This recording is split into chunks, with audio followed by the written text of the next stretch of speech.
Franck, mais plus dingue que les gens qui sautent d'un avion en état de marche, les gens qui sautent d'un avion en état de marche au-dessus d'un feu. C'est exactement ça.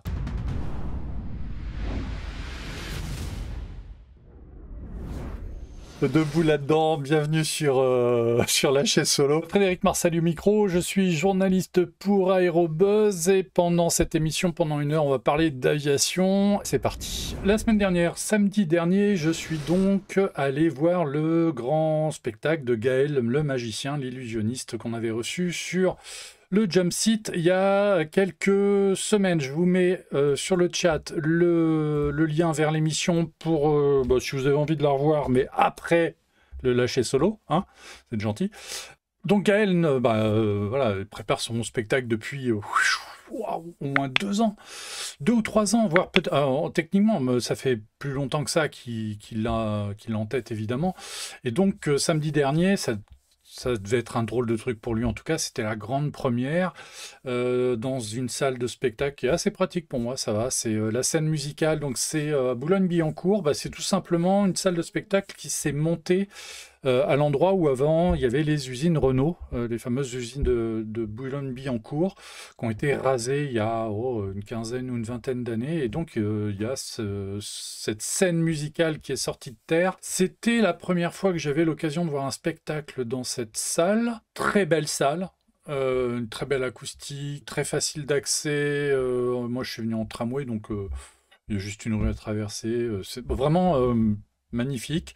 C'était sa grande première. Alors, bon, j'ai bénéficié d'une invitation de la part de la production, puisque comme on avait reçu Gaël, la moindre des choses, c'était effectivement qu'il y ait quelqu'un de l'équipe qui puisse aller voir son spectacle, puisqu'on a fait partie du plan promotionnel du show, et avec plaisir d'ailleurs, puisque le Gaël est plutôt dans le genre sympathique et volubile, et voilà. Et son spectacle est à son image, hein. Quand il parle sur scène, c'est exactement ça. Il se force pas, il est comme ça. On verra, j'ai quelques petites critiques à faire, mais c'est justement pour ça qu'on m'a invité. C'est juste pour dire ce que j'en pense. Voilà, je vais être le plus sincère du monde et je vais vous dire exactement ce que j'en ai pensé. Alors, pour le plan technique, j'ai donc échangé ensuite avec son attaché de presse qui m'a dit qu'il y avait donc 2300 places dans la salle. Alors, c'était une configuration visiblement particulière parce que c'est une salle qui peut accueillir jusqu'à 6000 spectateurs. Là, c'était une configuration, on va dire, basse, mais 2300 places. Et la bonne surprise, c'est qu'elle était pleine. Alors, il y avait 2 types d'auditoires. Il y avait les gens qui étaient passionnés d'aviation et qui sont venus parce qu'ils ont entendu parler de ce magicien qui s'intéressait à l'aviation et qui fait apparaître un Alpha Jet de la Patrouille de France sur scène. Et puis, tu avais à côté tous les passionnés de magie qui vont voir tous les spectacles de magie parce qu'ils trouvent ça génial. Et globalement, il a réussi à cumuler les deux. Et ça, oui, alors on va le dire, moi, si vous voulez avoir mon avis, mon premier avis, ça fonctionne bien. Le spectacle est bon. Vous y allez, il y a 1 heure et demie de Gaël et vous ressortez de là, vous n'avez pas eu le temps, vous n'avez pas vu le temps passer. Et c'est mon cas, j'ai pas regardé ma montre du tout.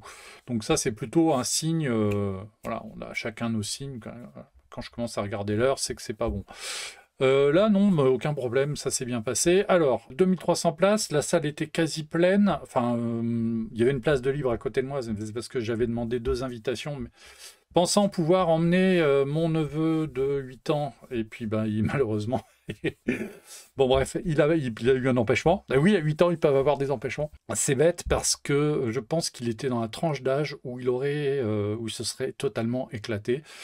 Parce que, oui, c'est un spectacle de magie qui s'adresse aux grands et aux petits, mais je pense que les petits vont être plus réceptifs à certains trucs. Et honnêtement, pour avoir regardé, parce que c'est toujours ça qui est intéressant, à la fin des spectacles, il faut laisser une oreille traîner, écouter ce que disent les gens. Et franchement, les gamins, ils étaient emballés. Voilà, ils se sont éclatés. Et effectivement, il y avait matière à faire. Donc voilà, bon, ça c'est un premier truc. Alors, quelques paramètres techniques. Comme c'est une salle très moderne, hein, la scène musicale, donc je suis allé sur leur site, j'ai récupéré les paramètres. Et effectivement, c'est une scène qui fait 35 mètres de large, 40 mètres de profondeur, 17 mètres de haut. Donc c'est quelque chose qui quand même qui a un volume, c'est pensé pour installer un orchestre, hein, donc c'est quand même un truc qui a de l'ampleur. Et surtout, il y a un plateau technique qui est assez exceptionnel. Et ouais, on comprend pourquoi. Il y a toujours, quand on regarde un spectacle de magie, on peut le regarder en se laissant plonger dans l'illusion. Et puis, bon, on peut essayer de repérer des trucs. Alors évidemment, il y a des moments où on se fait bluffer. Ça a commencé à 20h30. On a eu 2 premières parties, 2 jeunes artistes. Alors un qui faisait de l'impro, l'autre qui a été un peu du côté humour stand-up. Voilà, bon, les premières parties, elles sont pas faites pour être géniales parce que ça mettrait en péril le... Vous imaginez? Enfin, moi, ça m'est arrivé une fois. Vous imaginez un spectacle où la première partie est tellement bonne que ça occulte totalement la partie principale? Non, c'est pas possible. Donc forcément, en première partie, vous avez des débutants. Et les débutants, bah oui, là, ça s'est vu. Celui qui faisait de l'impro, pas très inspiré, pas très inspirant. Et puis celui qui faisait du stand-up, il a essayé de faire un medley, enfin un best-of de ses sketchs, mais sauf que ça allait pas les uns avec les autres, donc bon, c'était pas terrible. Est-ce que j'ai les noms des premières parties? Je les ai pas notés, je les ai pas retenus, je veux pas les retenir. Franchement, c'était pas... Enfin voilà, aucun intérêt.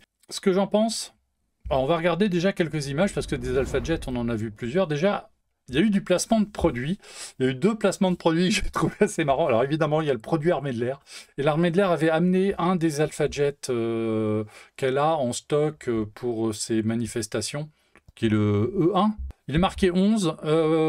C'est un des Alpha Jet qui traîne pour tout ce qui est exposition statique. C'est un avion qui est déclassé, mais qui est parfaitement équipé. Hein, les cockpits, les sièges éjectables, tout ça est là. Donc lui, il était exposé sur le parvis, juste à côté de l'entrée du spectacle. Effectivement, quelqu'un qui passe dans le coin, qui va au restaurant, qui sont juste à côté, qui voit ça, il se dit « Ah ouais, il y a quand même un truc ». Bon, après, c'est une récupération, entre guillemets, de l'armée de l'air pour faire sa promo.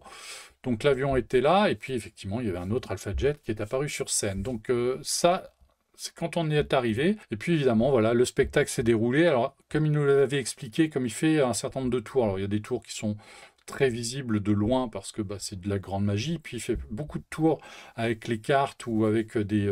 il a fait un tour avec des alliances d'un couple, etc. Donc là, dans une salle de 3000 personnes, ça se voit pas. Donc il y avait des écrans géants que vous voyez sur les côtés là. Et puis il était suivi en permanence avec une caméra qui le filmait, surtout quand il allait dans la salle pour aller chercher des non-volontaires, des gamins ou des couples ou des gens qui choisissaient comme ça. Bon, donc en fait tout le spectacle est filmé, était retransmis en direct sur les écrans géants. Ça, c'est quelque chose, on peut se dire, tiens, oui, mais effectivement, ils tournent avant et comme ça, ils font le film et puis les tours de magie. Bah ouais, mais non. La salle était suffisamment éclairée pour voir que quand le caméraman se baladait dans la foule, on voyait bien les vrais spectateurs. Et parce que il y en avait un qui avait les cheveux gris, un qui avait un chapeau, etc. Donc non, là, ça pouvait pas être truqué. C'était vraiment du direct, du live. Parce qu'il y avait des trucs, ça, je ne sais pas. Le spectacle démarre très fort. Une première série de tours, de disparition, d'apparition, très rythmé. Il fait ça à une cadence incroyable. Et alors, en rythme, au niveau musical, c'est Thunderstruck d'ACDC, donc ça envoie bien les décibels. Ça met en forme. Moi, c'est une berceuse qui me va très bien, moi, Thunderstruck. Et c'est au rythme de la chanson. Donc, autant dire que ça dure 3-4 minutes. C'est extrêmement fort. Ça envoie du bois. Après, le spectacle est un tout petit peu plus calme, parce que je pense que tenir ce rythme-là sur 1h30 de spectacle, il meurt. C'est pas possible. Donc, mais c'est une entrée en matière qui est extrêmement puissante. Et là, on se dit, waouh, ça va envoyer du steak. Ça envoie du steak, mais pas tout le temps comme ça, malheureusement. La première partie, elle est, ces premiers tours, c'est exceptionnel. Ça va à une vitesse folle, donc forcément, il y a des trucs. Mais alors là, c'est dingue. Et puis après, ça devient un petit peu plus posé, avec des tours très variés, hein, c'est aussi bien du close-up, un petit peu de mentalisme, de l'apparition de grands trucs. Hein. Il ne fait pas apparaître qu'un Alpha Jet, il fait aussi apparaître une voiture sur scène, dont en fait c'est des invités, des gens qui vont chercher dans la salle, à qui poser des questions, qui vont choisir des trucs, une couleur, un chiffre et un type de voiture d'ailleurs, et c'est le bon type de voiture qui arrive. Alors la manière dont c'est amené, effectivement, c'est du mentalisme. Alors, je ne sais pas comment c'est travaillé en amont, mais c'est assez fort. les tours de passe-passe, avec des cartes, avec le public, enfin tout ça c'est assez génial. On passe un bon moment. Le truc qui m'a embêté, avant de parler du tour final qui est quand même extrêmement spectaculaire, il fait voler aussi des drones.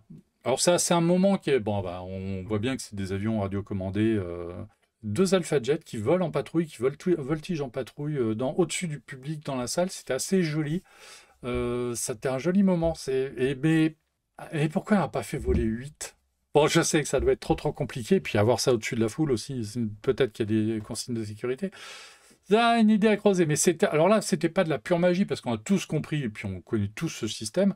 Mais c'était joli et c'était une belle introduction à sa passion de l'aviation. Avant de parler de l'Alpha Jet, le truc, c'est le côté autobiographique. Il raconte sa vie dans son spectacle. Et ça, alors là, c'est vraiment... Alors là, c'est que moi. Comme on dit, mes propos n'engagent que moi. Mais c'est vraiment mon avis. Il y a des moments où raconter sa vie, c'est de la facilité. On s'en fout. Il parle de son grand-père, photographe, il parle de sa famille. Bon, bah, ok, très bien. Si vous voulez des histoires qui font pleurer avec des grands-pères, j'en ai un stock. Et sur un spectacle sur lequel la promo met, bah, c'est un spectacle d'un passionné d'aviation, un magicien passionné d'aviation.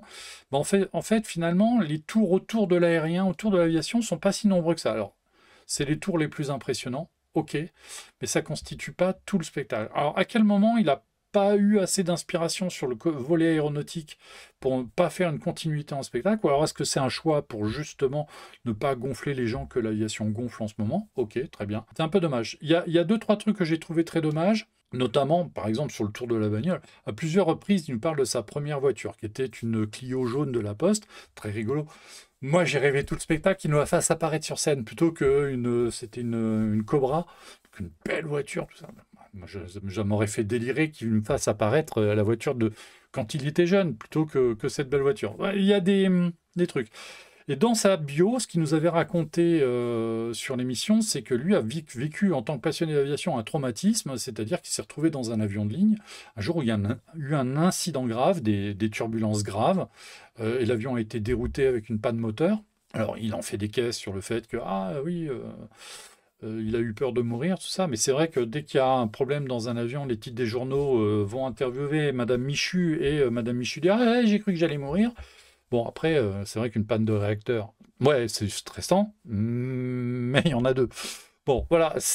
Et à partir de cette anecdote-là, j'ai eu du mal à comprendre pourquoi elle n'a pas tiré le fil un petit peu plus. Alors, il fait un tour avec un réacteur géant dans lequel il rentre et qui est assez époustouflant. Mais je pense que là, il y avait peut-être quelque chose à tirer. T'es magicien, t'es dans un avion. Est-ce que t'as pas envie de faire le tour de magie où tu fais réapparaître plein d'autres réacteurs sur l'aile, quoi? Enfin, je sais pas. Il y a un truc, un moment où, au niveau de la mise en scène, au niveau de l'écriture, c'était un peu faible. Mais c'est un peu le seul truc qu'on a reproché au spectacle. Après, il y a eu 2 tours sur lesquels j'ai eu des pertes de concentration et j'ai pas pigé. Il fait un tour où il demande aux gens de sortir leur téléphone portable. Alors je me suis dit, tiens, il va faire apparaître des trucs sur tous les téléphones. Et puis en fait, non, il demande juste de mettre le mode lampe. Et effectivement, il se fait un selfie avec les gens qui l'éclairent avec leur téléphone, un peu comme dans les concerts quand on a allumé les briquets. Bon, bref, voilà. Et puis l'autre tour, alors là, vraiment, grosse perte de concentration. À un moment, alors sur toutes nos chaises, on a trouvé ça. Ça, c'est un paquet de gâteaux. Et il y a marqué en gros, alors je ne sais pas si vous le voyez, je vais essayer de vous le montrer à la caméra. Là, il y a marqué « N'ouvrez le sachet que quand Gaël vous le demande ». Donc il fait un tour. Et au moment où il nous demande d'utiliser les gâteaux ou de montrer les paquets de gâteaux, j'ai eu une perte de concentration et j'ai pas vu la fin du tour. J'ai pas compris ce qui s'est passé et j'ai pas ouvert mon paquet. J'ai toujours pas mangé mon gâteau, donc je vais le manger juste après l'émission. De fait, la clé de ce tour-là, je l'ai pas. Bon, bah voilà, c'est vrai qu'il faut être très concentré quand on suit un spectacle de magie. On peut rater des trucs et là, moi j'ai eu un moment où pouf, je me suis éteint. D'ailleurs, des paquets de gâteaux, j'en ai 2. Alors ils s'appellent Mirage les gâteaux. Et là, c'est le 2e placement de produit après l'Armée de l'air. Alors je vais le placer parce que je trouve ça marrant. C'est la biscuiterie Saint-Michel. les gâteaux célèbres. Alors, c'est un gâteau au chocolat blanc. Je n'ai pas encore goûté. Et ce qui est marrant sur le paquet, c'est que il indique que c'est pâtissé à 1 km de l'atelier de Gaël. Donc, son atelier, là où il fait toutes ses répétitions, il a un grand hall qui lui permet de travailler toute sa scénographie. Et en fait, c'est juste à côté des gâteaux Saint-Michel. Donc, pour le ravitaillement, quand il a un petit creux, il peut aller là-bas. Hop. Je vais y goûter, on verra si c'est bien. Ben Moll, c'est deux frères qui font ça, je crois. Alors, tu parlais des deux Alpha Jet qui volent. On entend le petit moteur électrique qui les fait voler. Mais ils font une vraie belle chorégraphie aérienne avec en simultané. Ils font même un croisement à un moment. C'est assez joli. Ça n'a rien de magique, hein. C'est des avions radiocommandés assez légers, mais c'est joli. Et c'est bien amené. Et ça arrive au moment. Et arrive donc à la fin du spectacle le fameux tour où il fait apparaître l'Alpha Jet de la Patrouille de France. Et il fait effectivement apparaître un Alpha Jet de la Patrouille de France sur scène. Ça, c'est une photo qui a été faite donc pendant le spectacle, pendant cette grande première, avec l'Alpha Jet sur scène. Et il apparaît derrière un mur de flammes, de fumigènes, etc. On y reviendra juste après. Voilà. Et l'Alpha Jet reste sur scène jusqu'à ce que les gens aient quitté la salle. Hein. Donc vraiment, on peut le voir de près, on peut l'approcher. On ne peut pas monter sur scène, mais on le voit de suffisamment près pour voir le truc. Pas pour voir le truc, mais pour voir l'Alpha Jet qui est sur scène. Alors, oui, tu parlais des deux drones, je les avais vus, Aeroscopia, c'était sympa. Ben moi, franchement, ils devraient faire ça à 8. Ah, ça aurait été une gueule. Mais bon, il faut 8 pilotes, puis c'est du boulot, puis c'est un budget, et puis voilà. On parlait budget juste après, c'est délirant, hein, un spectacle de magie comme ça. Lui, il nous avait expliqué sur le plateau que c'était 60 personnes, il y avait 3 smirmorques. C'est de la grosse artillerie, hein, le truc. C'était une première, et ça s'est vu parce que de là où j'étais, alors moi j'étais au fond sur la gauche de la scène, au moment où il fait apparaître l'Alpha Jet, donc il y a un mur de fumigène et de flammes, et je pense qu'ils se sont ratés d'un dixième de seconde, et j'ai vu le mouvement de l'Alpha Jet, et je pense avoir compris le truc. Et le fait d'avoir compris le truc, je comprends mieux tout ce qui nous explique sur la grosse artillerie et sur le fait que ce spectacle, il ne peut pas être fait sur n'importe quelle scène. Il faut vraiment beaucoup de place. Bah oui, il faut déjà... l'Alpha Jet, il fait 10 mètres de long. Hein, donc voilà. Et en fait, comme c'est une première, je pense qu'il y a eu un petit raté. Et j'ai vu le mouvement de l'avion. Alors, je ne vais pas vous le dire. Vous irez voir le truc. Je pense avoir pigé le truc. Alors, honnêtement, hein, même en ayant plus ou moins peut-être compris le truc, c'est de la grosse artillerie au niveau illusion. Ouais, ils font très fort. Moi, je regardais ça, j'attendais de voir. J'étais là pour regarder, pour essayer de piger. Là, pour moi, il y a un petit défaut de synchronisation, mais je pense que c'est de l'ordre du dixième de seconde. Mais ça fout rien par terre parce que j'ai fait traîner mes oreilles autour dans la foule, etc. Et j'ai écouté des dizaines de personnes, surtout en allant prendre mon tramway après. Personne n'y a vu que du feu. Alors, est-ce que je me suis bourré d'illusions? Je pense avoir pigé le truc. Mais de fait, j'ai compris pourquoi, oui, il fallait une artillerie, une soixantaine de personnes, des salles adaptées. Ouais, et c'est ça aussi l'illusion. C'est la magie, mais en fait, c'est surtout avant tout de l'illusion. Et ce spectacle est très fort. Donc, ma conclusion, c'est... Non, honnêtement, allez-y. Ouais, franchement, allez-y. Je vous mets là, ici, les dates du spectacle. Donc, la scène musicale s'est passée, donc c'était samedi 23 novembre. Donc, maintenant, les dates vont avoir lieu en janvier. Et il va enchaîner assez rapidement. Donc, Lyon, Marseille, Bordeaux, Toulouse, Orléans, Tours. Parce qu'il faut des grandes salles. C'est sûr que ouais, la salle des fêtes de Nogent-le-Rotrou, non, ça passera jamais. Impossible. De fait, voilà, bon, mais c'est impressionnant. Moi, le côté autobiographie m'a laissé de marbre, total. Les tours de magie, je trouve très sympa.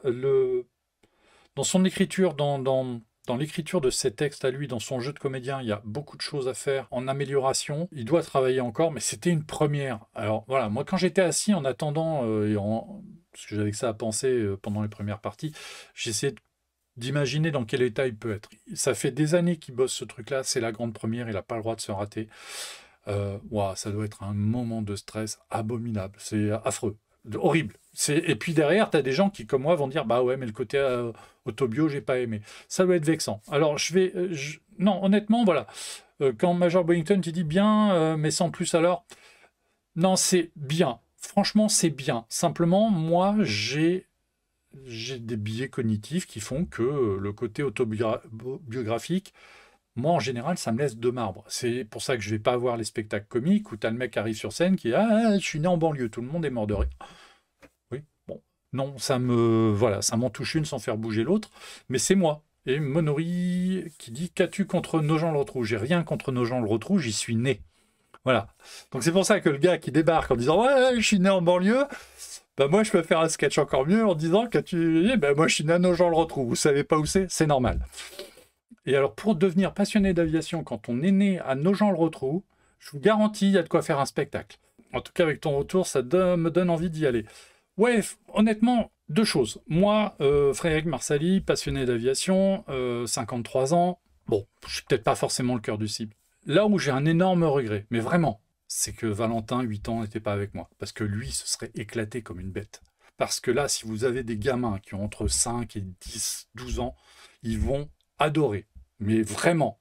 Et puis, bah, c'est un spectacle familial. Donc, c'est super sympa. C'est vraiment quelque chose Ah ouais, non, voilà, c'est pour les gamins, ouais, voilà, c'est vraiment un spectacle familial. Alors, on va parler d'un truc. Oui, alors, mon retour, ça te donne envie d'y aller. Bah oui, allez-y, vraiment. Et puis surtout, bah, ce qu'il nous avait dit, c'est que voilà, il a quelques dates dans des grandes villes. Il fait un premier tour. C'est un spectacle qui est amené à vivre. Il faudrait qu'il revienne à Paris. Parce que bah, il a fait qu'une scène. Il y a des zéniths, il y a des grandes salles à Paris. Il faudrait qu'il puisse faire plusieurs spectacles, parce que c'est un spectacle qui mérite d'être vu. Et puis là, j'oublie pas que c'est une première, donc il y a des ajustements à faire. Et même au niveau du texte, ça peut évoluer. Donc tout ça, c'est pour ça que ma critique, elle se veut pas négative. Non, vraiment, c'est juste moi, mon ressenti. Et il y a un point qui me paraît important, c'est le prix des places. Le prix des places, j'ai demandé à l'attaché de presse, 36 € pour les enfants, 41 € pour les adultes. Vu la grosse artillerie qui a besoin derrière, le prix il est totalement justifié.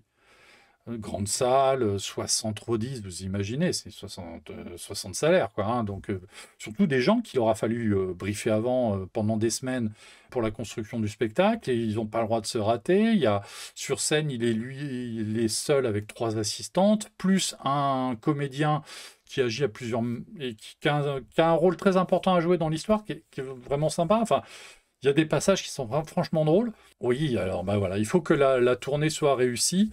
Alors là, les villes où il passe, à chaque fois, il y a une belle communauté militaire et des bases aériennes qui font que, bah oui, il va y avoir sans doute des invitations, puis peut-être aussi une promotion qui va être ciblée vers les bases, mais le côté aéronautique, finalement, il est très présent dans certains tours, mais pas dans tous. C'est vraiment pas un spectacle totalement aéronautique. C'est surtout ça qu'il faut souligner. Ça fait partie du prétexte et de l'enjeu. J'ai bien aimé. Voilà, j'ai bien aimé, j'ai passé un bon moment. J'ai des choses à redire, mais parce que c'est mon job et qu'on m'a demandé d'y aller pour trouver des choses à redire, elles sont pas graves. Ce que je voulais dire sur le prix des places, c'est qu'il y avait eu un débat, et c'est encore un message que j'ai vu passer cette semaine, sur le prix des places, des billets d'entrée dans les meetings aériens. 36 €, je crois que c'est ce que j'ai payé pour rentrer à Melun. 40 €, c'est ce qu'on paye à la Ferté-Alais, etc. Il y a des gens qui trouvent ça cher. C'est normal. Parce qu'il y a des gens qui, pour un repas à 10 balles, c'est déjà trop cher pour eux. Donc, mais si on parle d'équivalent spectacle, une entrée à Disneyland, à Euro Disney, pardon, enfin Disneyland Paris, une entrée au Stade de France pour du rugby, ou pour les Jeux Olympiques, ou au Parc des Princes pour le PSG, vous allez voir, les tarifs, c'est pas tout à fait la même chose. Quand moi, je vois des gens qui râlent sur le prix d'entrée dans certains gros meetings, je parle de meetings commerciaux qui sont peu subventionnés, hein, parce que le SIAE, c'est dans les 15-20 €, mais eux, ils peuvent se permettre d'avoir un prix machin, parce que c'est quand même toute l'industrie aéronautique qui est présente, donc tu fais payer très cher les stands, et de fait, tu peux te permettre d'accueillir le public à un tarif plus raisonnable. Mais je pense à Melun, je pense à la Ferté-Alais, qui sont vraiment là où il y a des enjeux, parce qu'ils ont besoin de ce budget-là pour entretenir les avions et pour les faire voler. On se retrouve dans le même prix. Sauf que dans un meeting aérien, tu arrives à 10h, tu repars à 19h. Et tu en as pris plein la gueule pendant toute une journée. Là, c'est juste 1h30 de spectacle. Un match de foot, c'est 1h30 de spectacle. C'est pour ça que le prix des meetings aériens, le prix d'entrée des meetings aériens, je continue à trouver qu'il est raisonnable sur une comparaison avec d'autres spectacles qui demandent de grosses infrastructures, c'est concurrentiel. Et quand je vois des gens qui râlent parce que Melun c'est 35 €, je dis bah voilà, vous allez voir un spectacle de magie d'un jeune magicien, vous allez payer au minimum ça, obligatoirement, parce que derrière il y a énormément de travail, énormément de technologies à mettre en place. On a parlé mercredi soir avec Daniel Espard des meetings et de leur importance pour la zone aéro. Oui, on peut parler de l'importance des meetings aériens. Moi, c'était sur le côté budgétaire que ça m'a interpellé, parce que tu lis trop souvent des gens qui trouvent ça trop cher. Mais si tu compares à n'importe quelle sortie en famille, tu t'en sors au même budget, quoi. Voilà. En tout cas, si vous avez la possibilité, s'il passe pas très loin de chez vous, oui, honnêtement, allez le voir, encouragez-le, parce que c'est un bon gamin, c'est un gamin. Je suis un vieux, moi, maintenant. C'est sympa, mais alors allez-y si vous avez des enfants. Si vous êtes comme moi, bon, vous n'êtes pas forcément cœur de cible. Mais si vous avez un enfant entre 5 et 12 ans, emmenez-le obligatoirement, parce que vraiment il va s'éclater. Bon, on va faire un petit peu d'actu. On va passer rapidement sur 2 news. J'avais fait une émission au début de l'année où on avait parlé du gros contrat qui était passé pour les hélicoptères de la sécurité civile et de la gendarmerie. Eh bien, je remercie Enzo de m'avoir envoyé les photos de l'arrivée du premier de ces hélicoptères qui est arrivé à Nîmes cette semaine. Ce n'est pas le premier H145 D3 qui rentre en service dans la sécurité civile. Il y en a déjà 4 qui sont en service depuis 2021, je crois, et qui ont donné satisfaction. De fait, la sécurité civile en a commandé exactement 36, et donc avec les 4 de plus, ça fera 40. Et donc c'est le premier du deuxième lot qui vient d'être livré. C'est important parce que la sécurité civile, sur le groupe d'hélicoptères, ils ont eu quand même des pertes qui ont entraîné malheureusement des drames.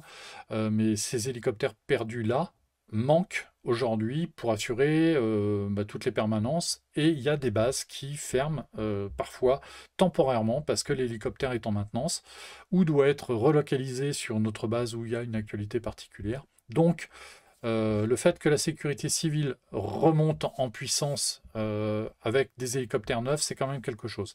C'est la Sécu qui en a commandé 36 ou le ministère? Le ministère, il en a commandé 40... il y en a 36 pour la Sécu et 6 pour la gendarmerie.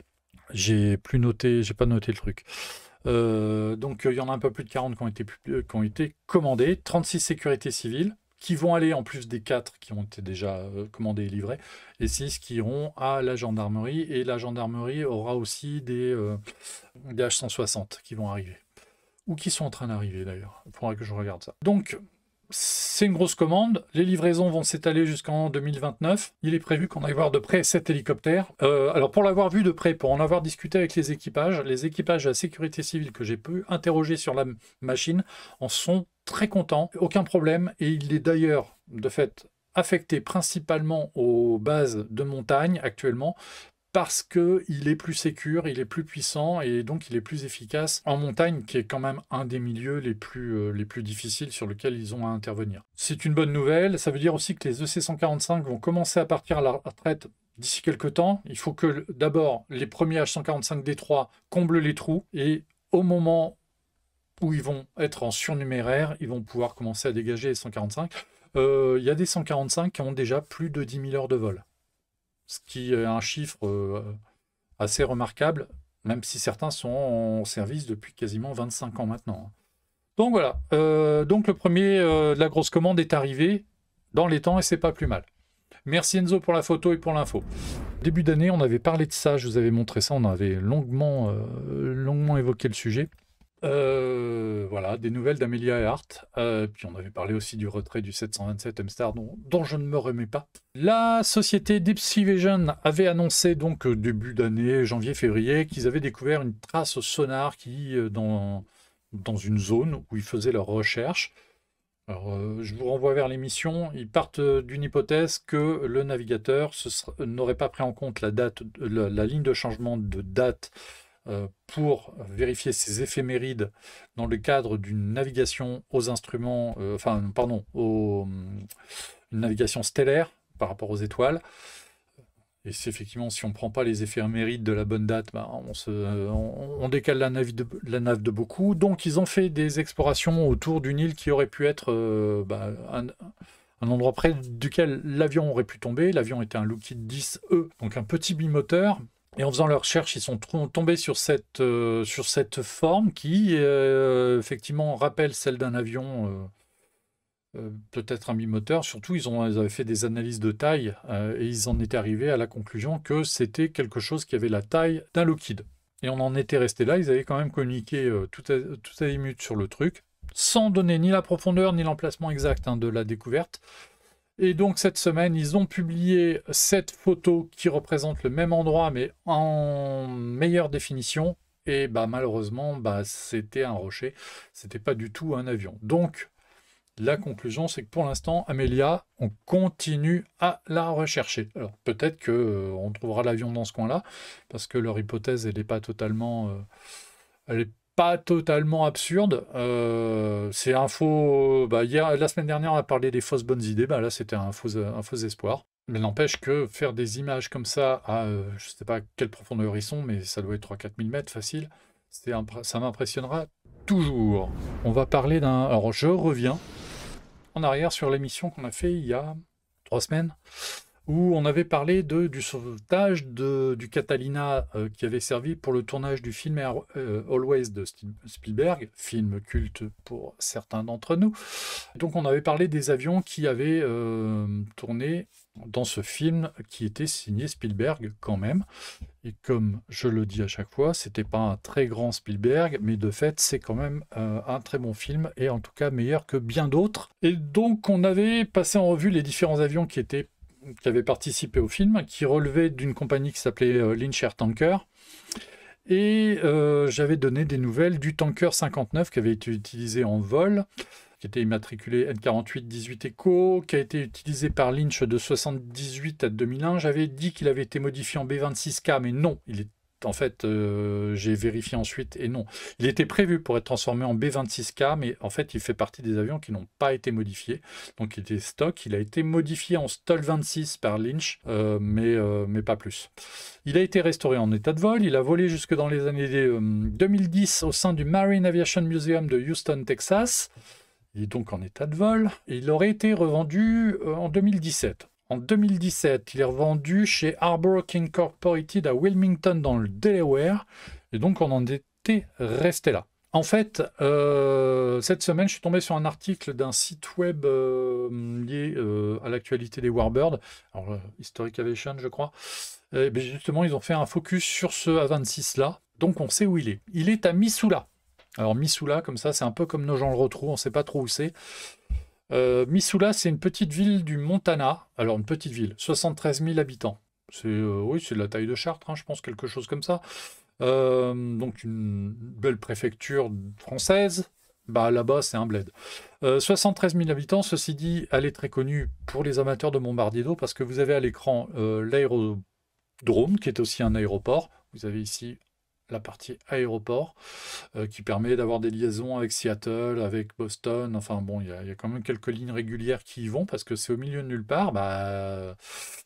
Je suis pas sûr qu'il y ait une gare, faudrait vérifier. Mais en tout cas, par la route, c'est très loin.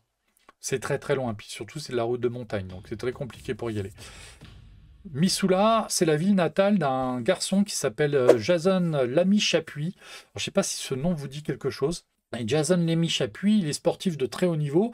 Il est quand même médaille d'or olympique du combiné nordique aux Jeux Olympiques de Vancouver en 2010. Et si je parle de Jason Lamy-Chapuis, c'est que je l'ai croisé il n'y a pas très longtemps à une conférence de presse. Et ça, on le savait de toute façon, puisque même à l'époque où il était sportif de haut niveau, il était à la retraite au niveau sportif aujourd'hui.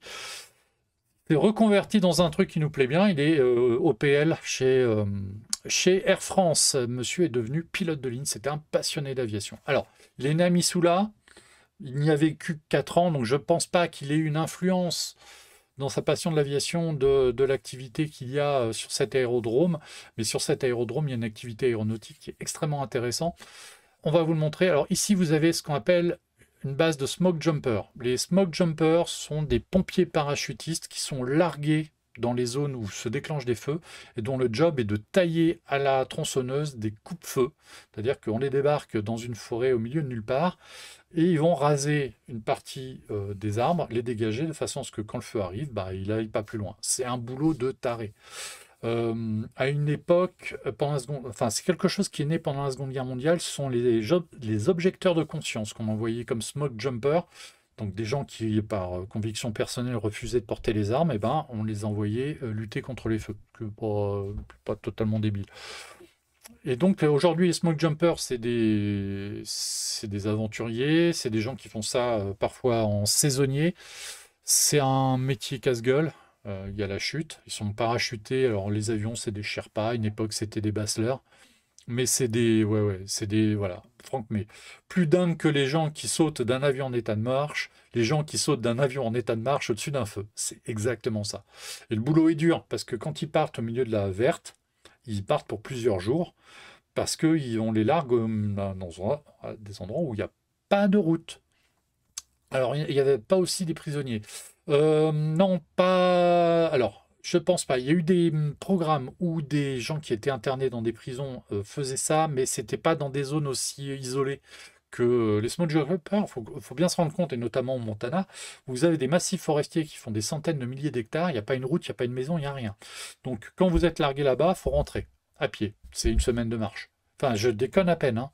Donc, il faut bien se rendre compte que l'utilisation de ces gens-là, on va les envoyer, il y a un feu, on fait les calculs, le feu dans une semaine il sera là, donc on vous largue là et vous faites le coupe-feu à cet endroit-là. Et on sait qu'une semaine après, le feu arrive. C'est un truc très particulier, smoke jumper. Donc ici, vous avez une base de smoke jumper. Et je crois que c'est aussi leur centre d'entraînement. Et ça aussi, quand vous êtes sur Google Earth, vous regardez les taches rouges. Là, c'est une station de remplissage de bombardiers d'eau. Donc là, vous avez le centre de smoke jumper. Ici, vous avez la partie aviation d'affaires, aviation légère. L'aéroport est ici avec les parkings. Ça a évolué, il y a eu des travaux. C'est une photo qui date un peu. Ici, vous avez le musée dont je vais parler, il est ici, puis vous avez une machine intéressante là sur le parking, on montrera juste après. Et si la boîte est très connue, c'est à cause de ce hangar-là, puisque c'est le hangar d'une société qui s'appelle Neptune Aviation, qui, comme son nom l'indique, a volé non longtemps sur Neptune, sur P2 Neptune, et qui aujourd'hui vole sur BAE 146. La vidéo que je vous avais montrée d'un BAE 146 qui avait failli se planter aux États-Unis lors d'un largage, c'est un des avions de cette société-là. Et quand on va un petit peu plus loin, en dehors de la zone aéroportuaire, vous avez un stock de Neptune qui traîne. Ça, c'était 4 Neptunes qui ont servi de réserve de pièces détachées pour les avions qui étaient encore en service. Et là, il y a un autre avion, alors ça ressemble à un Fokker 27, je ne suis pas sûr, mais bon. Ici, vous avez un Neptune de chez Neptune qui est là. Là, elle est démontée, mais je pense que c'est l'avion qui a été ensuite mis en stèle à l'entrée de l'aérodrome. Voilà, ça c'est les fameux Neptunes qui sont stockés sur le côté et qui ont servi de réserve de pièces détachées. Alors maintenant que Neptune n'utilise plus de Neptune, la question c'est quel va être l'avenir de ces avions parce qu'ils ne sont pas forcément en très très bon état. Et puis ça, pour moi c'est un Fokker 27 mais je ne suis pas sûr. Et voilà, donc c'est ce musée-là qui a récupéré donc l'ex-Tanker 59, il est plutôt en bon état. Je ne sais pas par contre s'ils vont le restaurer en état de vol ou uniquement en statique. Tous leurs avions, alors c'est un musée. C'est un musée, ils ont 5 ou 6 avions, c'est pas un très gros musée, mais c'est des avions qui sont en état de vol. Il y a un Stinson, il y a un Traveler, ils ont un DC-3 et on va en reparler juste après. Ils ont un A26 et donc ils ont le A26 qui avait tourné chez Lynch et dont les marquages ont été adaptés parce qu'ici on a une caméra histoire de rappeler qu'il a tourné dans le film Always. Et là où l'info est sympa, c'est qu'ils ont annoncé qu'officiellement, de toute façon, ils allaient le restaurer aux couleurs de chez Lynch. Il était hors de question de le remettre à un standard militaire. Il va rester bombardier d'eau. C'est un musée qui s'appelle le Museum of Mountain Flying. Musée du vol en montagne. Alors, c'est pas, ils ne sont pas intéressés par un Jodel 140. En fait, c'est un musée qui est surtout consacré à l'histoire de Johnson Flying Service, qui était une société pionnière de la lutte anti-feu de forêt dans le Montana, qui était basée à Missoula, et dont, quelque part, Neptune Aviation est un peu un des héritiers, sachant que Flying Service, en fait, Johnson Flying Service a finalement été racheté par Evergreen. Je vous renvoie à l'émission sur les supertankers, puisque j'avais expliqué un petit peu comment ça se passait au niveau des boîtes, des fusions-acquisitions, qui font que Johnson, qui était un vrai pionnier, hein, qui avait utilisé des forts de trimoteurs pour balancer des smoke jumpers, c'est une boîte qui a fini par intégrer Evergreen. Donc il faut faire des films sur les bombardiers d'eau, c'est le seul moyen pour que les musées ne les remettent pas à des couleurs militaires qu'ils ont quasiment pas portées. C'est pas faux. C'est pas faux, c'est pas faux, c'est pas faux. Alors le A26, il va rester aux couleurs de Lynch, il va garder donc ses marquages. Puis là sur les photos qui étaient publiées par le site, celle-ci est très intéressante parce que on voit les lumières allumées et radio sous tension, ça veut dire que l'appareil au niveau des circuits électriques, il est encore OK. Alors c'est pour ça que je me pose la question, est-ce qu'ils vont le remettre en état de vol ou en état de faire des roulages, je ne sais pas. Mais l'avion est encore plus ou moins vivant. Il n'est pas dans un état extraordinaire, mais il n'est pas dans un mauvais état. Mais c'est un avion qui a besoin d'un beau chantier de restauration. Qu'est-ce qu'il est beau. Qu'est-ce qu'il est beau. Et donc on a ça aussi. Alors ça c'est le zoom sur la carte de Google, donc devant le musée. Et là, oui, effectivement, c'est encore un TBM Avenger. C'est encore un TBM de chez FPL. Lui serait en état de vol, au moins en état de roulage, mais je ne suis pas sûr qu'il vole beaucoup. Alors, comme pour l'autre, voilà, cet avion fait partie des avions qui étaient utilisés dans le New Brunswick, alors dans le Nouveau-Brunswick au Canada, au départ d'une ville dont le nom me plaît beaucoup puisqu'il était basé à Fredericton et il est resté au sein de chez FPL jusqu'en 2011. Alors, est-ce qu'il a été opérationnel comme bombardier d'eau jusqu'en 2011? J'ai pas l'information. Pour moi, dans mon idée, les derniers TBM de FPL avaient volé sur feu jusqu'en 2004. Visiblement, il y a des photos qui sembleraient indiquer qu'ils ont volé sur feu jusqu'au moins 2007. Parce que, comme pour les dragons de la sécurité civile, le remplacement s'est fait par tuilage. Donc les air tractors ont commencé à arriver. Et puis, au fur et à mesure, on retire les TBM. Et puis à un moment, il n'y a plus que des air tractors. Alors, j'ai pas le processus. Le truc, c'est que comme c'est des boîtes privées, il n'y a pas d'archives officielles. Donc les sources, les informations, elles sont toujours parcellaires. Donc c'est toujours une recherche constante pour trouver les histoires de ces entreprises et de ces avions, c'est toujours très compliqué. Bon là c'est une période un peu plus récente, on trouve des datas, mais il y a beaucoup de choses à recouper.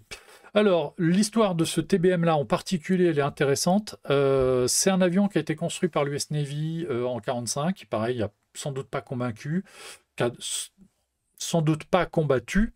Il reste dans la Navy jusqu'en 52. En 52, il est vendu à la Royal Canadian Navy, donc il utilise de 52 à 58. Entre 58 et 63, on ne sait pas trop ce qu'il devient, sans doute stocké. Il est revendu à une société qui s'appelle Hillcrest Aircraft dans l'Idaho, où il vole de 63 à 66. Alors Hillcrest, c'est une boîte qui a eu aussi des A26 Invader. Une petite boîte comme Johnson qui est sous contrat avec sans doute l'État de l'Idaho pour fournir des bombardiers d'eau. On est toujours dans cette logique de partenariat public-privé, c'est-à-dire que ce sont des boîtes privées qui ont des moyens qui sont loués par les États. Et c'est comme ça que fonctionne la lutte contre les feux de forêt aux États-Unis. Il vole chez Hillcrest de 63 à 66 et il intègre Johnson Flying Service en 69 et il vole de 69 à 72 chez Johnson, donc à partir de Missoula. Le fait qu'il soit donc désormais préservé à Missoula, plutôt une bonne chose, et un vrai retour aux sources, c'est une bonne chose. Et en 72, il est vendu à Forest Protection Ltd. À Fredericton dans le New Brunswick, où il vole donc de 74 à on ne sait pas quelle date. En tout cas, il est revendu en 2011 et il est revendu directement au Museum of Mountain Flying en 2012. Il est en état de vol, mais je ne sais pas s'il vole régulièrement. Et ce musée a... Bon, ça c'est une photo du TBM. Il a l'air effectivement en très très bon état. C'est une photo de 2019. Effectivement, il est peut-être encore en état de vol. Est-ce qu'il vole régulièrement? Je n'ai pas la réponse. Ça c'est une photo donc de 1992 au moment où il était chez FPL. Et ça c'est le genre d'image que j'aime beaucoup parce que c'est vraiment l'ambiance des aérodromes au milieu de nulle part, petite station, et puis il y a quelques avions intéressants. Alors en 2004, mon confrère Henri-Pierre Groslo était en reportage au Canada. Il était allé voler sur F-18, je crois, et il était passé à côté de l'aérodrome de Fredericton. Il avait vu des dérives bizarres, il s'était arrêté, il avait fait le tour des barrières, il avait sauté les barrières, il s'était présenté à la boîte, il avait fait quelques photos des TBM. Il était surpris de tomber sur des TBM Avenger encore opérationnels aussi longtemps après la Seconde Guerre mondiale. Il avait fait quelques photos en argentique que je récupérerai bien un jour.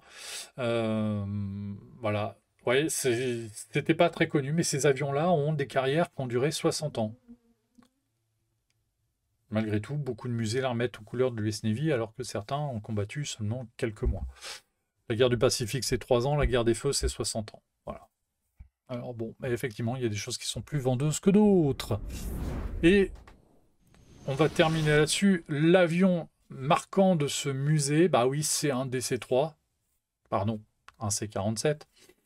Et là, on a un avion. Alors, c'est pas celui qu'ils ont préservé. Je vais vous raconter son histoire juste après. Ça, c'est effectivement un des DC-3 qui était utilisé par Johnson Flying Service au départ de Missoula. Alors, je pense pas que ce soit l'aéroport de Missoula, encore que. Parce qu'il me semble que cette grange-là était sur un autre aérodrome et elle existe toujours. Cette grange, ce hangar. Johnson, donc, avait. C'est une société de travail aérien. Ils avaient une partie lutte anti-feu de forêt, donc avec leur DC-3 et larguer des smoke jumpers. Mais en dehors de la saison, ils faisaient du charter avec ces avions-là, donc du transport à la demande, notamment pour le département, enfin pardon, le ministère de la Défense américain, puisque ils servaient d'avion pour transporter les militaires d'un endroit à un autre, d'une base à l'autre, pour les ramener en week-end, certains, parce que c'est des endroits où il n'y a pas de voie ferrée, pas beaucoup, ou plutôt réservés pour des trains de marchandises, peu de convois voyageurs, et puis il n'y a pas de route. Où c'est très très long, donc pour le transport rapide, il n'y a rien de mieux que l'avion, même si le DC-3 n'est pas forcément l'avion le plus rapide du monde. Mais dans les années 50, c'était un avion de ligne régulière, assez intéressant. Et en fait, ce musée a racheté il y a quelques années ce C-47 qui a une histoire incroyable. Alors, je n'ai pas son pédigré militaire, j'ai pas eu le temps de regarder dans le bouquin, mais en tout cas, son histoire civile, elle commence juste à la fin de la Seconde Guerre mondiale, où il vole chez Johnson Flying Service. Il lui est arrivé 2 trucs abominables. Avec ces avions-là, Johnson, ils font du cargo, du charter, ils se sont même fait de l'épandage. Pas du largage sur feu, de l'épandage. Donc, soit du phytosanitaire, soit de l'engrais. En août 1949, il largue 12 smoke jumpers sur le feu de Main Gulch.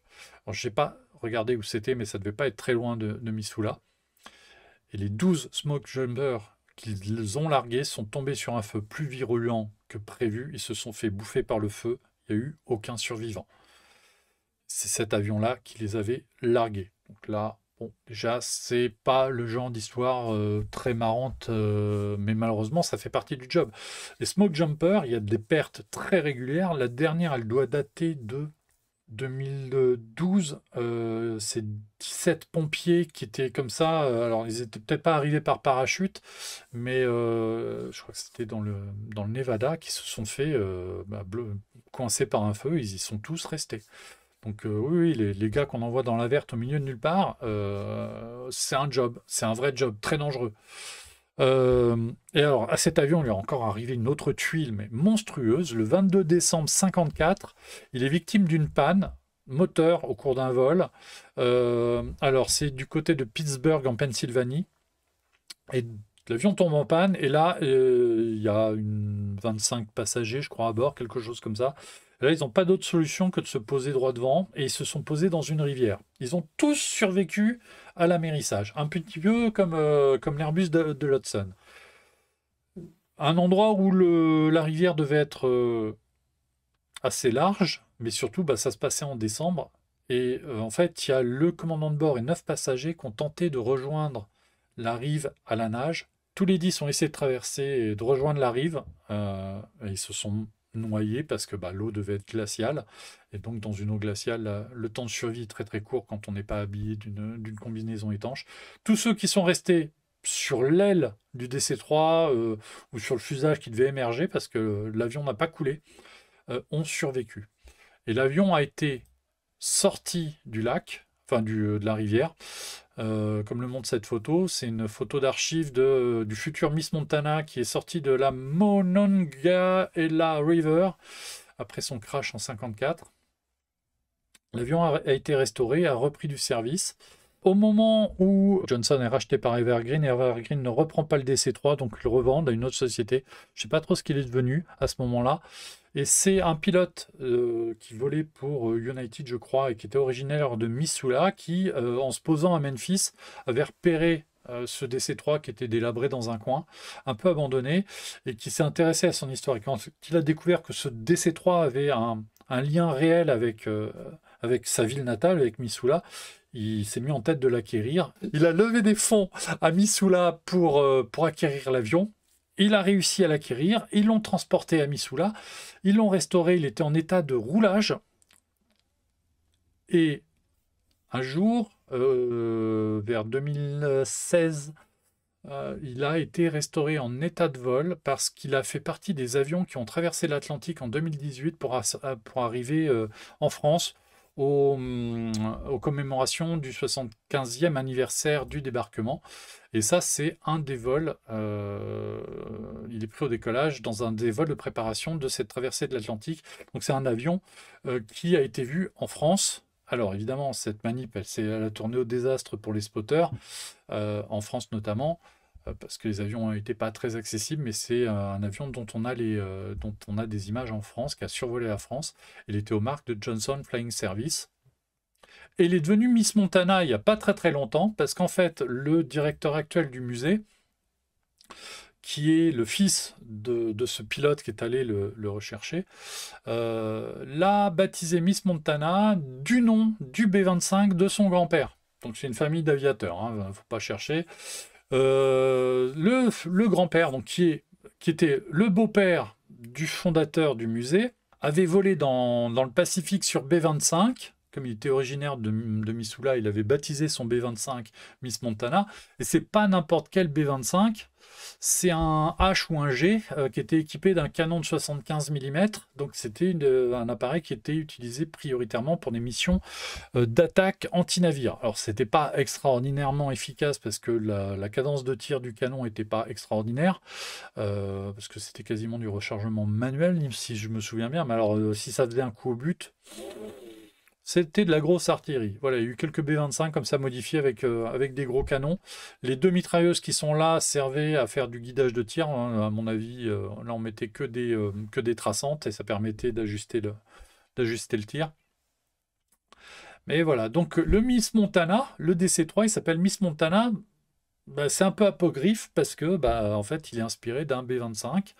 Il a été déclaré en 2019 avion d'État par le gouverneur du Montana, donc en plus c'est un avion d'État. Alors je ne sais pas ce que ça implique en termes d'entretien de restauration. Il est en très bon état, je ne suis pas sûr non plus qu'il vole très souvent, mais bon voilà, c'est comme ça. Le musée cherche à se développer, ils veulent acquérir plus d'avions. Ils sont en train de développer deux succursales, donc le A26, donc celui qui est aux couleurs de Lynch, partira au Glacier Park International Airport à Kalispell. C'est un aérodrome qui est à environ 150 km au nord de Missoula. Et là, ils vont installer un musée un petit peu plus important avec de nouvelles acquisitions. Donc on va voir comment le musée va se développer. Pour l'instant, ils n'ont pas énormément d'avions, ils en ont 7-8. Mais ils ont des pièces que je trouve particulièrement intéressantes. On va s'arrêter là pour ce soir, puisque vu l'heure. Dernier appel. Donc, je vais recevoir Jérôme Laval, pilote du Cal Fire, très bientôt. Avec Jérôme, on a échangé cette semaine, on est à peu près d'accord, on a trouvé une date. On pourrait faire l'émission, alors vous le notez sur vos tablettes, sur vos carnets, sur vos ordinateurs, vous le marquez partout, sur des post-it. L'émission aura lieu sans doute le 20 décembre. En fait, ce sera la dernière émission de la saison pour Jumpseat. Le lâcher solo aura lieu comme la dernière fois à 18h et sans doute de 18 à 20h en direct de chez moi. On essaiera de poser le micro de manière un petit peu plus intelligente que la dernière fois. Et comme je vous l'avais annoncé, et je vous l'annonce depuis qu'on a le projet en cours, je suis preneur de vos questions, vos suggestions, vos interrogations perso, vos questions à vous à poser donc à Jérôme ou à moi d'ailleurs, à propos de son métier, de sa carrière, des bombardiers d'eau.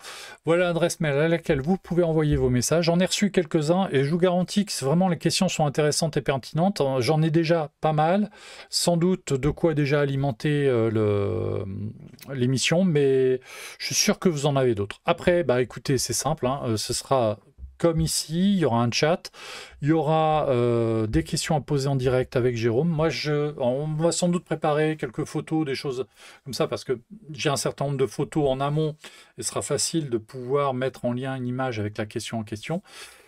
Non, on en veut plus. Qu'on ait plus de choix et qu'on puisse faire une vraie bonne émission. Évidemment, il y aura des questions en direct qu'on prendra aussi en fonction de leur intérêt. Alors, j'en dis pas plus parce que je ne vais pas dévoiler les sujets qu'on va évoquer, mais sur les évolutions du matériel, sur comment ça se passe en Californie ou aux États-Unis, son expérience française, il y a des choses intéressantes à raconter. Pourquoi il n'est pas pilote de la sécurité civile? Parce que finalement, c'est avec eux qu'il a fait sa première saison. Son point de vue sur le C-130, sur le tracker, sur les avions sur lesquels il a volé, il y a énormément de choses à lui demander. Donc voilà l'adresse mail à laquelle vous pouvez envoyer vos messages. J'accuse réception de tous les messages reçus, parce que ça me paraît un minimum, donc n'hésitez pas à envoyer un petit mot. Après, si vous avez besoin de me contacter pour une raison ou une autre, c'est une adresse que je relève tous les jours, il n'y a pas de raison, donc il n'y aura pas de problème. Alors, je vais remercier Pascal qui m'a envoyé cette petite vidéo cet après-midi.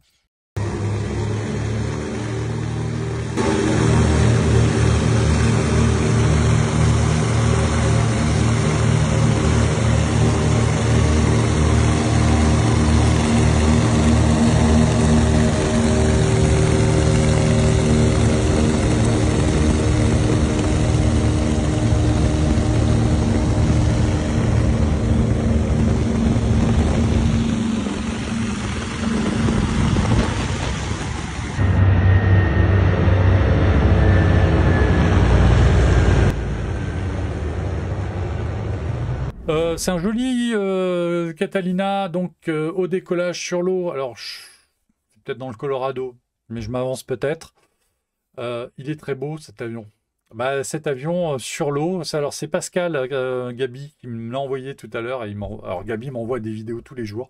Certaines sont intéressantes, d'autres moins. J'ai pas le temps de regarder tout, mais merci Gabi de ces images.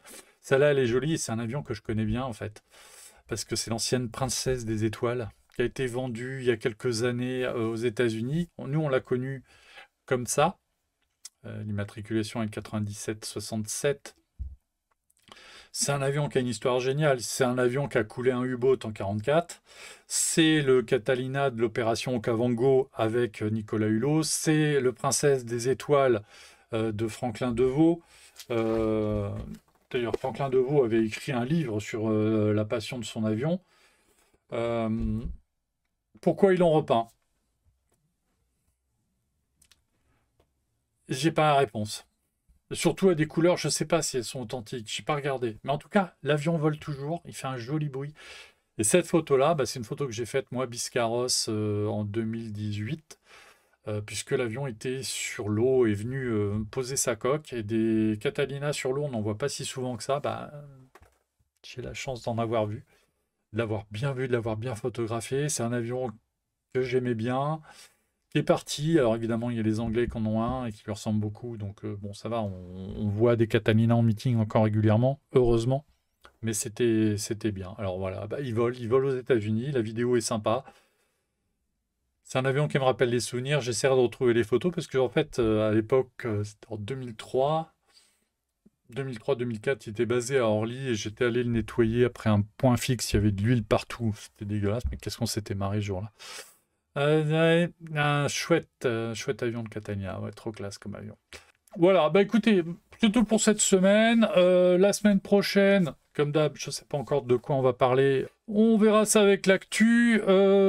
Écoutez, merci d'avoir suivi. Alors, retenez bien la date du 20 pour la venue de Jérôme dans le lâcher solo, qui sont donc un lâcher avec instructeur.